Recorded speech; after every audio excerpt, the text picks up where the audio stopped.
லோகேஷ் கனகராஜ் தற்போது ரஜினிகாந்தின் கூலி படத்தை இயக்கி வருகிறார். அதன் ஷூட்டிங் தற்போது விறுவிறுப்பாக நடைபெற்று வருகிறது. அதை முடித்துவிட்டு லோகேஷ் யாருடன் கூட்டணி சேரப்போகிறார் என பல செய்திகள் தொடர்ந்து வந்து கொண்டிருக்கிறது. இந்நிலையில் தற்போது லேட்டஸ்ட் தகவல் என்னவென்றால், தனுஷுடன் தான் லோகேஷ் அடுத்து கூட்டணி சேரப்போகிறாராம். அந்த படத்தை 7 ஸ்கிரீன் ஸ்டூடியோ நிறுவனம் தயாரிக்கப் போவதாகவும் தகவல் வெளியாகி இருக்கிறது. விக்ரம் 2 பற்றிய கேள்வி.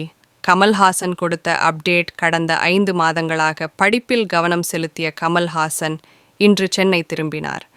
கமல்ஹாசன் நடிப்பில் தக் லைஃப், இந்தியன் 3, கல்கி 2 ஆகிய படங்கள் உருவாகி வருவது குறிப்பிடத்தக்கது.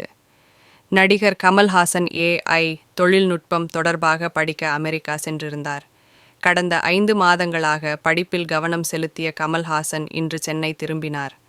அப்போது சென்னை விமான நிலையத்தில் செய்தியாளர்களை சந்தித்த கமல்ஹாசன், தக் லைஃப் படம் வருகிற ஜூன் 5ஆம் தேதி வெளியாகும் என கூறினார். பின்னர் விக்ரம் 2 படம் குறித்து கேட்கப்பட்ட கேள்விக்கு, தற்போது வேறு ஒரு ஸ்கிரிப்டை எழுதி கொண்டிருக்கிறேன் என்றார். இதனிடையே நிகழ்கால அரசியலில் பெரியார் தொடர்பாக செய்தியாளர் எழுப்பிய கேள்விக்கு, உங்களுக்காக நின்னு பேசினேன் என்று கூறிவிட்டு சென்றார். தற்போது கமல்ஹாசன் நடிப்பில் தக் லைஃப், இந்தியன் 3, கல்கி 2 ஆகிய படங்கள் உருவாகி வருவது குறிப்பிடத்தக்கது.